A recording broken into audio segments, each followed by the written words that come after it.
El candor del padre Brown, por Gilbert Chesterton. Los tres instrumentos de la muerte. Tanto por vocación como por convicción, el padre Brown sabía mejor que la mayoría de nosotros que siempre se dignifica a los hombres tras su muerte, pero incluso él sintió una sensación de incongruencia cuando lo despertaron al alba y le dijeron que Sir Aaron Armstrong había sido asesinado. Había algo absurdo e inadecuado en un acto secreto de violencia en relación con una figura tan divertida y popular.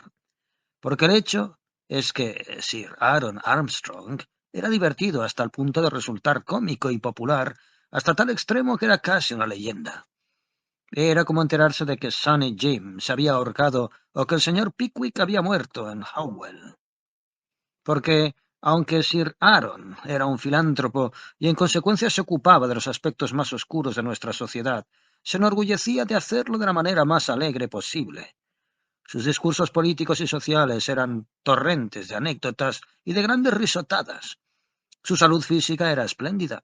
Su ética se basaba en el optimismo más absoluto y se ocupaba del problema del alcoholismo, su tema favorito, con esa alegría inmortal o incluso monótona que tan a menudo revela al próspero abstemio total.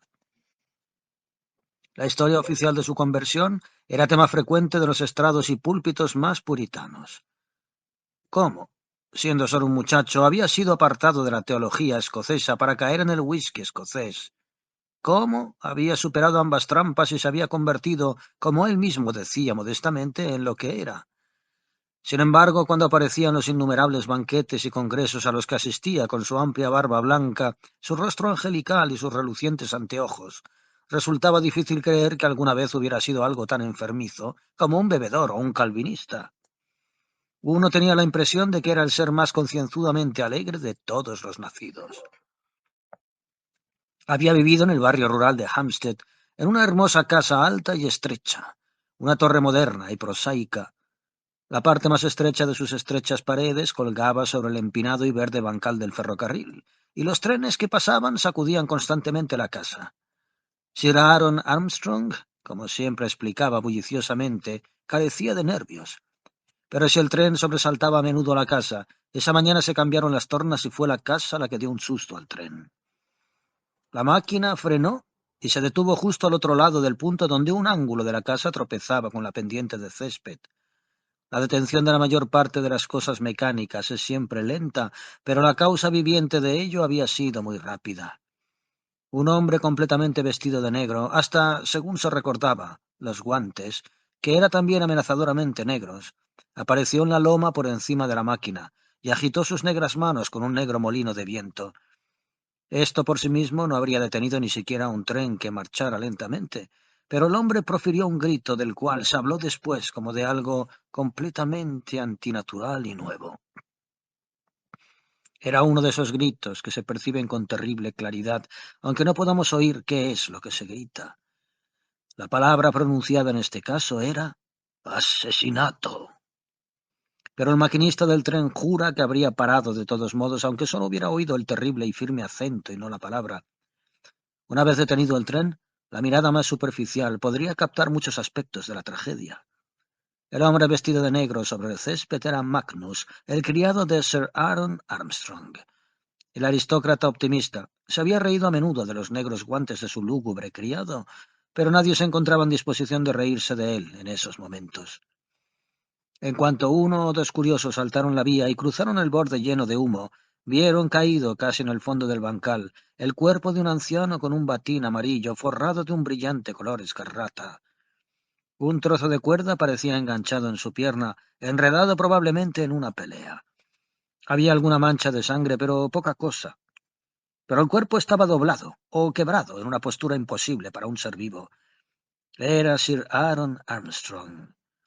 Tras unos momentos de desconcierto, apareció un hombre alto de barba rubia, en quien algunos de los viajeros reconocieron al secretario del muerto, Patrick Royce, en tiempos muy conocido en ambientes bohemios e incluso célebre en las artes bohemias. De una manera vaga, pero aún más convincente, expresó el mismo dolor que el criado. Para cuando el tercer miembro de ese hogar, Alice Armstrong, hija del difunto, hubo llegado tambaleándose al jardín, el maquinista había decidido terminar su detención. Sonó el silbato y el tren jadeó en busca de ayuda en la siguiente estación. El padre Brown había sido llamado tan deprisa a petición de Patrick Royce, el alto secretario ex bohemio. Royce era irlandés de nacimiento y era de esos católicos negligentes que nunca se acuerdan de su religión más que cuando están realmente en apuros. Pero la petición de Royce podría no haber sido atendida tan prontamente si no fuera que uno de los detectives oficiales era amigo y admirador del detective privado Flambeau, y era imposible ser amigo de Flambeau sin oír innumerables historias acerca del padre Brown. De ahí que cuando el joven detective, cuyo nombre era Merton, llevó al curita a través de los campos hasta la línea férrea, su conversación fuera más confidencial de lo que podría esperarse entre dos perfectos desconocidos. Por lo que veo hasta ahora, dijo el señor Merton con toda candidez, esto no tiene el menor sentido. No hay ningún sospechoso. Magnus es un solemne idiota, demasiado tonto para ser un asesino. Royce es el mejor amigo de Sir Aaron desde hace años, y su hija le adoraba, sin la menor duda. Además, es demasiado absurdo. ¿Quién querría matar a un viejo tan alegre como Armstrong? ¿Quién mancharía sus manos con la sangre de un hombre que se dedicaba a pronunciar discursos después de un banquete? Sería como matar a Papá Noel. Sí, era una casa alegre, asintió el padre Brown. Era una casa alegre mientras él vivió.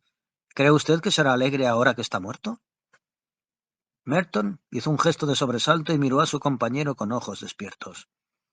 ¿Ahora que está muerto? Repitió. Sí, continuó imperturbable el cura. Él era alegre, pero ¿comunicaba su alegría? Francamente, ¿eran los demás tan alegres como él? En la mente de Merton se abrió una rendija que dejó pasar esa extraña luz de sorpresa, gracias a la cual vemos por primera vez cosas que siempre hemos sabido. Había visitado a menudo a los Armstrong a propósito de asuntos policíacos sin importancia que tenían que ver con la labor del filántropo. Y ahora que lo pensaba, en realidad la casa en sí misma era muy deprimente. Las habitaciones eran de techos muy altos y muy frías. La decoración era pobre y provinciana. Los pasillos llenos de corrientes se alumbraban con una luz eléctrica más desolada que la luz de la luna. Y aunque la cara rojiza y la barba plateada del anciano habían ardido como una hoguera en cada habitación o pasillo, no quedaba tras él ningún calor. Sin duda, esta incomodidad espectral del lugar se debía en parte a la propia vitalidad y exuberancia de su dueño. Él no necesitaba estufas ni lámparas, solía decir, sino que llevaba consigo su propio calor. Pero cuando Merton evocó a los otros ocupantes de la casa, se vio obligado a admitir que ellos también eran como sombras de su amo. El taciturno sirviente con sus monstruosos guantes negros era casi una pesadilla. Royce, el secretario, era de sobra consistente, un hombre fuerte como un toro, vestido de tweed, con una barba corta, pero su barba, de un tono rubio pajizo, estaba sorprendentemente salpicada de gris, como la tela de tweed de su traje, y su ancha frente estaba surcada de arrugas prematuras. Era un hombre de buen carácter, pero era el suyo un buen carácter triste, casi desgarrado. Tenía aspecto en conjunto de ser una especie de fracasado en la vida. En cuanto a la hija de Armstrong, resultaba casi increíble que fuera su hija, tan pálido era su color y delicado su aspecto general. Era atractiva, pero había un estremecimiento en toda su figura que era como el de una hilera de álamos. Merton se había preguntado a veces si es que había adquirido el hábito de estremecerse al paso estrepitoso de los trenes. Mire usted, dijo el padre Brown parpadeando modestamente. No estoy seguro de que la alegría de Armstrong sea tan alegre para otra gente. Usted dice que nadie podría matar a un viejo tan feliz, pero yo no estoy seguro. Ne nos inducas in tentationem. Si alguna vez yo decidiera matar a alguien, añadió con toda sencillez, me atrevería a decir que podría ser aún optimista. ¿Por qué? ¿Por qué? Preguntó divertido Merton. ¿Cree usted que a la gente le disgusta la alegría? A la gente le gusta que haya risas frecuentes, respondió el padre Brown, pero no creo que le guste una sonrisa permanente. La alegría sin humor es algo difícil de soportar. Caminaron un trecho en silencio junto al bancal de césped agitado por el viento, paralelo a la vía férrea, y justo cuando llegaron bajo la extensa sombra de la alta casa de Armstrong, el padre Brown dijo de repente, como quien rechaza un pensamiento perturbador, más que como una consideración seria. Por supuesto, la bebida no es ni mala ni buena en sí misma, pero no puedo evitar el pensar que los hombres como Armstrong necesitan un vaso de vino de vez en cuando que los entristezca. El superior de Merton, un detective canoso y eficiente llamado Gilder, estaba en la ladera verde esperando al responsable oficial de la investigación, hablando con Patrick Royce, cuyos anchos hombros e hirsutos cabellos y barba se elevaban por encima de él. Esto llamaba aún más la atención porque Royce siempre caminaba con una especie de fuerte inclinación y parecía realizar sus pequeñas obligaciones secretariales y domésticas con aire apesadumbrado y humillado, como un búfalo que tirara de una carretilla. Levantó la cabeza con insólito placer a la vista del cura y se apartó con él unos cuantos pasos. Entretanto, Merton se dirigió muy respetuosamente al detective más viejo, aunque no sin una cierta impaciencia juvenil. Bueno, señor Gilder, ¿ha avanzado usted mucho en este misterioso caso? No hay ningún misterio, replicó Gilder, mirando con ojos soñadores y entrecerrados a los grajos. Para mí, por lo menos, lo hay, dijo Merton sonriendo. Es muy sencillo, muchacho, observó el detective de más categoría, acariciándose la barba gris y puntiaguda. 3 minutos después de que usted se hubiera ido a buscar al pastor del señor Royce, el asunto entero quedó aclarado. ¿Conoce usted a ese criado de rostro descolorido y guantes negros que detuvo el tren? Lo reconocería en cualquier parte. Siempre me ha atacado los nervios. Pues bien, continuó despacio Gilder, cuando el tren continuó su viaje, el hombre se había ido también. Un criminal muy tranquilo, ¿no le parece? Que se escapa en el mismo tren que fue a alertar a la policía. Está usted bien seguro, supongo, observó el joven, de que mató a su amo. Sí, muchacho, estoy bien seguro, replicó secamente Gilder, por la insignificante razón de que se llevó 20.000 libras en valores que estaban en el escritorio de su amo. No, la única cosa que se podría llamar una dificultad es saber cómo lo mató. El cráneo está roto como si se hubiera utilizado un instrumento muy pesado, pero no hay arma alguna alrededor, y al asesino le habría resultado difícil llevársela, a menos que fuera tan pequeña que no llamara la atención. Quizá el arma era demasiado grande para llamar la atención, dijo el cura con una curiosa risita. Gilder se volvió al oír esta absurda observación y preguntó con bastante sequedad qué quería decir Brown. Ya sé que es una manera tonta de expresarlo, dijo el padre Brown en tono de disculpas. Parece como un cuento fantástico, pero el pobre hombre fue asesinado con el palo de un gigante, un gran palo verde, demasiado grande para ser visto, y al que damos el nombre de tierra. Se despedazó contra este bancal verde sobre el que nos encontramos. ¿Qué quiere usted decir? Preguntó rápidamente el detective. El padre Brown levantó su rostro redondo hacia la estrecha fachada de la casa y la miró parpadeando incesantemente. Los otros siguieron su mirada y vieron que en lo alto de esa pared ciega del edificio había una ventana abierta en el ático. ¿No vio usted? Explicó señalando un poco torpemente como un niño. ¿Que lo arrojaron desde allí? Gilder observó ceñudamente la ventana y luego dijo: Pues sí, es posible, ciertamente, pero no veo por qué está usted tan seguro de ello. Brown abrió mucho sus ojos grises. Pues es fácil, dijo. Hay un trozo de cuerda en torno a una pierna del muerto. ¿No ve usted el otro trozo de cuerda enganchado allá arriba en el ángulo de la ventana? A esta altura, la cuerda parecía la más tenue partícula de polvo o de pelo, pero el agudo y viejo detective se mostró de acuerdo. Tiene usted toda la razón, señor, dijo al padre Brown. Ciertamente usted gana. Casi no había terminado de hablar cuando un tren especial con un solo vagón tomó la curva de la vía férrea a la izquierda de ellos y cuando se detuvo bajó de él otro grupo de policías, en medio del cual se veía la cara atemorizada de Magnus, el criado que había huido. ¡Caramba! ¡Lo han atrapado! Exclamó Gilder y se adelantó con renovada vivacidad. ¿Tiene usted el dinero?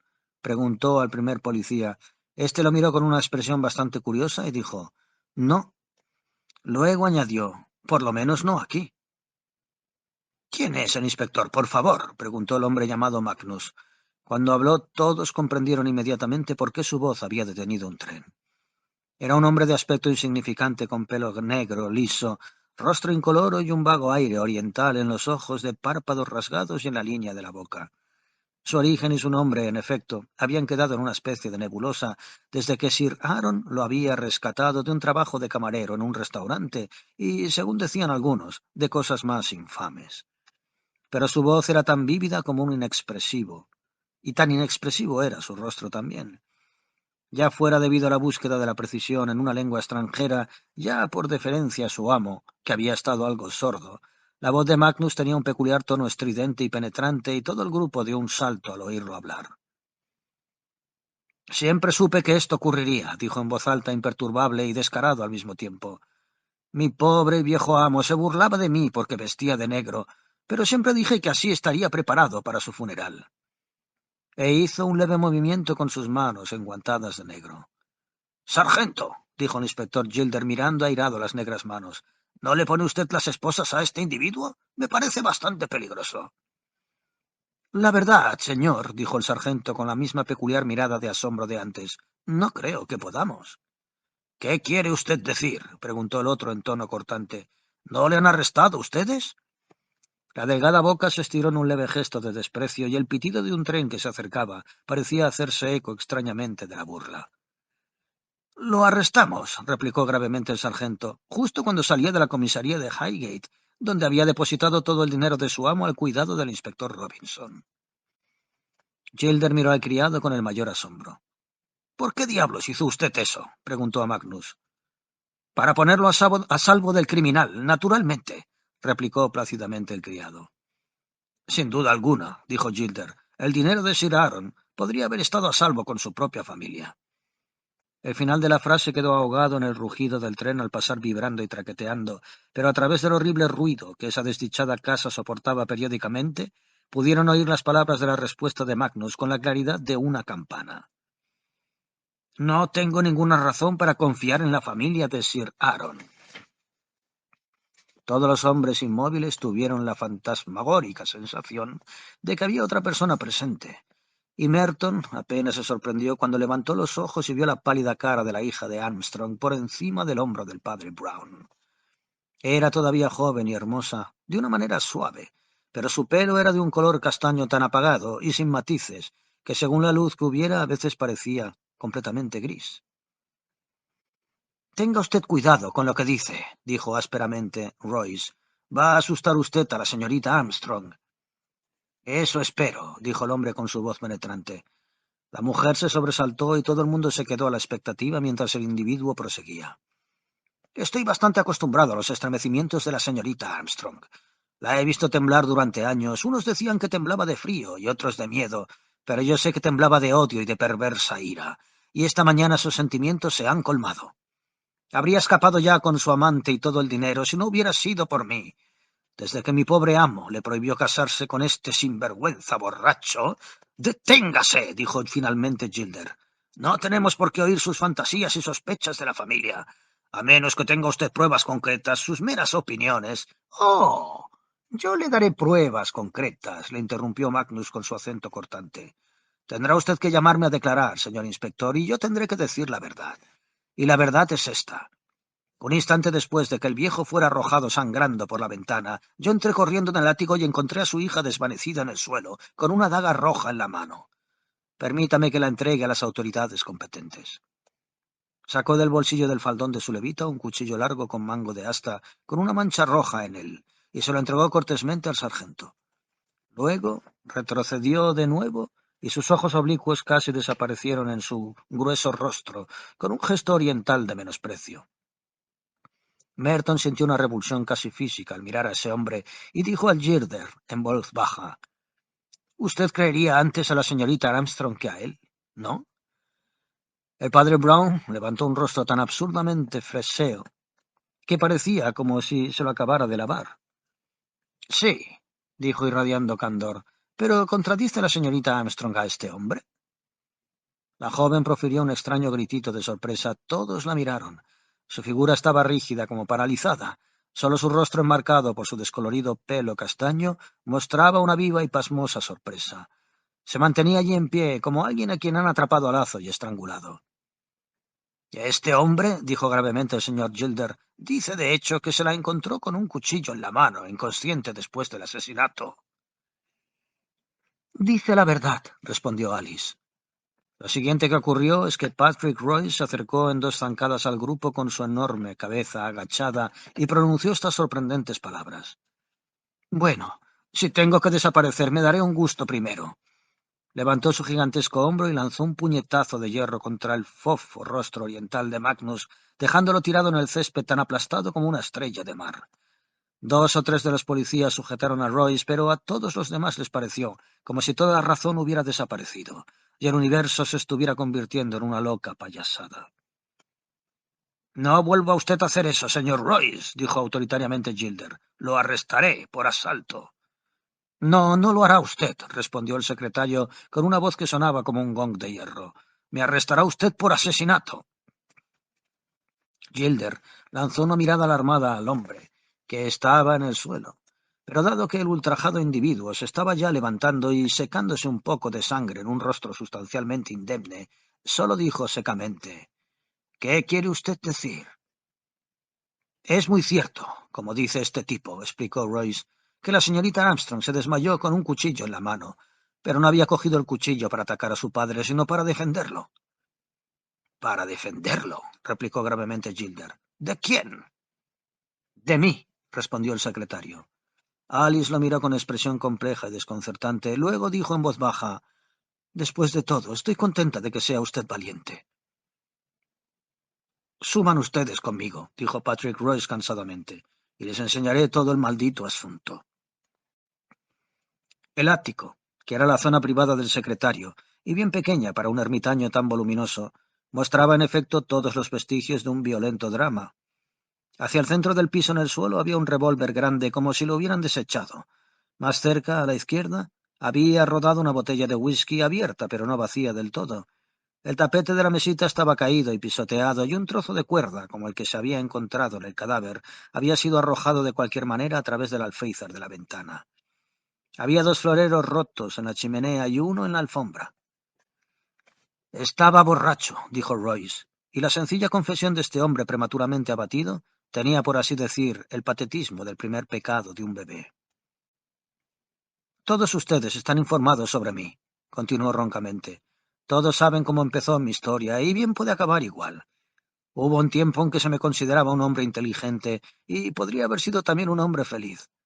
Armstrong salvó lo que quedaba de un cerebro y un cuerpo que rodaban por las tabernas, y fue siempre amable conmigo a su manera. El pobre.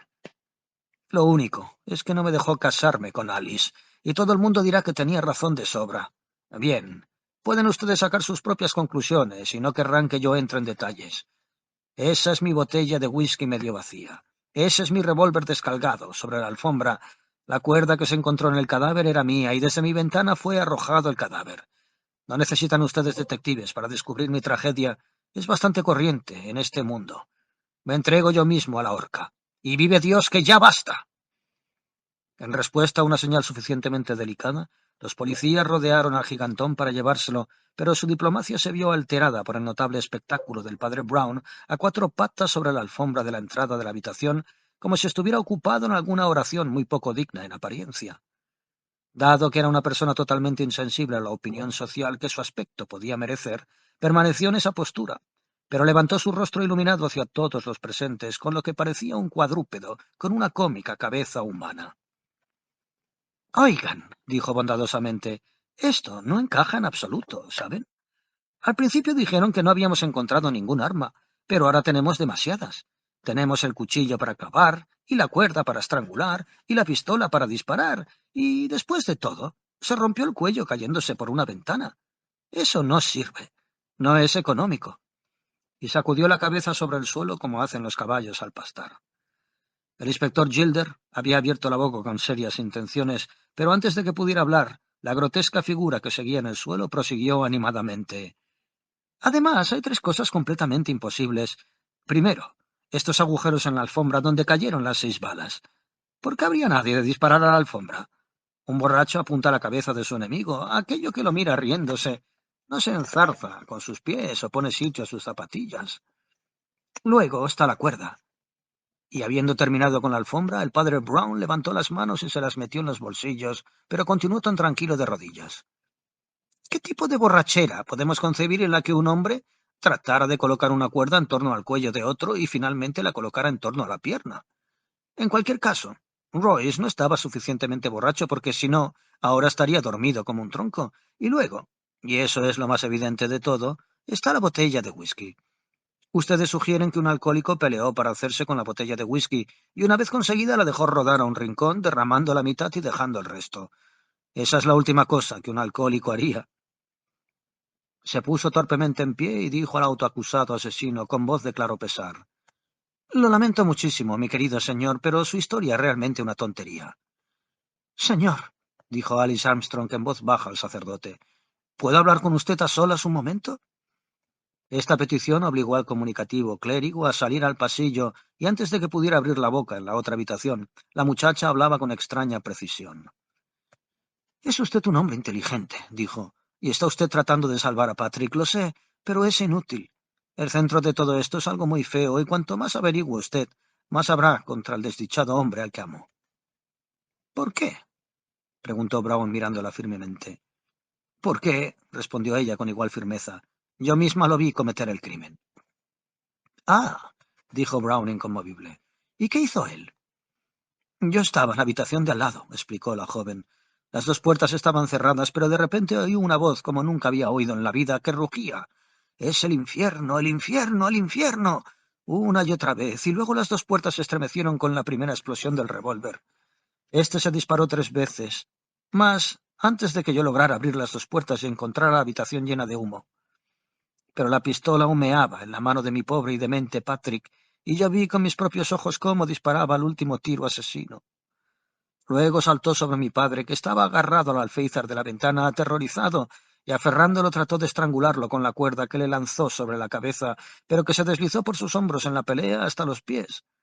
Luego se quedó apretada en torno a una pierna y Patrick la arrastró como un loco.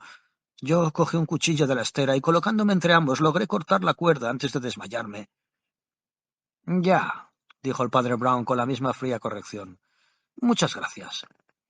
Mientras la joven se hundía bajo el peso de sus recuerdos, el cura pasó muy tieso a la otra habitación, donde encontró a Gilder y Merton solos con Patrick Royce, que estaba sentado en una silla y esposado.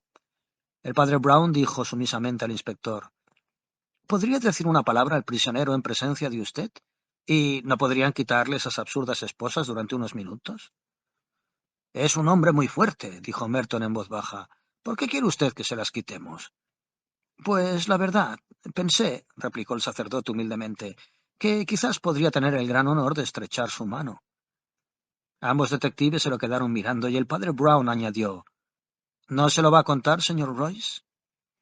El hombre sentado en la silla sacudió su despeinada cabeza y el cura se volvió impacientemente. «Entonces lo haré yo», dijo. «Las vidas privadas son más importantes que las reputaciones públicas. Voy a salvar a los vivos y dejar que los muertos entierren a los muertos». Se dirigió a la ventana fatal y miró por ella, parpadeando mientras proseguía: «Les dije que en este caso había demasiadas armas y solo una muerte. Les digo ahora que no eran armas y que no fueron usadas para causar la muerte. Todos esos siniestros instrumentos, el lazo, el cuchillo ensangrentado, la pistola que se disparó, eran instrumentos de una curiosa misericordia. No se usaron para matar a Sir Aaron, sino para salvarlo». «¿Para salvarlo?», repitió Gilder. «¿Y de qué?». «De sí mismo», dijo el padre Brown. «Era un maníaco suicida». «¿Qué?», exclamó Merton con voz incrédula. «¿Y la religión de la alegría?». «Es una religión cruel», dijo el cura mirando por la ventana. «¿Por qué no le dejarían llorar un poco, como sus antepasados lloraban?». Sus planes se hicieron rígidos. Sus grandes proyectos se enfriaron. Detrás de la máscara alegre estaba la mente vacía del ateo. Al fin, para mantener su alegre apariencia pública, volvió a beber, cosa que había dejado hacía tiempo. Pero quien ha sido abstemio siente un horror especial en relación con el alcoholismo, pues imagina y espera ese infierno psicológico acerca del cual ha advertido a los demás. El problema atacó prematuramente al pobre Armstrong y esta mañana estaba en tal estado que aquí sentado gritaba que estaba en el infierno con una voz tan distorsionada que su hija no la reconoció. Estaba loco por morir, y con las 1000 astucias de los locos había rodeado de la muerte bajo muchas formas: el lazo corredizo y el revólver de su amigo y un cuchillo. Royce entró por casualidad y actuó a toda velocidad. Lanzó el cuchillo a la estera que había tras él, cogió el revólver, y como no tenía tiempo para descargarlo, lo disparó hasta vaciarlo sobre la alfombra. El suicida vio una cuarta forma de morir y se precipitó a la ventana. Su salvador hizo lo único que podía hacer: correr tras él con la cuerda y tratar de atarlo de pies y manos, Entonces fue cuando esa desdichada joven entró corriendo, e interpretando mal la pelea, luchó por liberar a su padre. Al principio solo logró cortar los nudillos del pobre Royce, de los que procede toda la sangre de este pequeño asunto, pero claro está, ustedes ya se habrán dado cuenta de que manchó de sangre la cara del criado, aunque no le hizo ninguna herida, ¿no? Lo único es que antes de desmayarse, esa pobre mujer logró cortar la cuerda que sujetaba a su padre, de modo que éste se precipitó por la ventana hasta la eternidad. Hubo un largo silencio, roto lentamente por el ruido metálico de las esposas que Gilder estaba quitando a Patrick Royce, a quien dijo: «Creo que debería usted haberme dicho la verdad, señor. Usted y la joven valen mucho más que las necrologías de Armstrong». «Al diablo las necrologías de Armstrong», exclamó bruscamente Royce. «¿No ven ustedes que fue porque ella no debe saberlo?» «¿Qué es lo que no debe saber?», preguntó Merton. «Pues que va a ser imbécil, que ella mató a su padre. Si no hubiera sido por ella, ahora estaría vivo. Podría volverse loca si lo supiera». «No, no creo que se volviera loca», observó el padre Brown mientras recogía su sombrero. «Creo de verdad que debería usted decírselo. Los errores, por más criminales que sean, no envenenan la vida como los pecados. En cualquier caso, creo que ahora pueden ustedes ser más felices. Tengo que regresar a la escuela de sordomudos». Cuando salía al césped batido por el viento, un conocido de la comisaría de Highgate lo detuvo y le dijo: «Ha llegado el investigador oficial. La investigación va a empezar ahora mismo». «Tengo que volver a la escuela de sordomudos», dijo el padre Brown. «Lamento no poder quedarme para la investigación».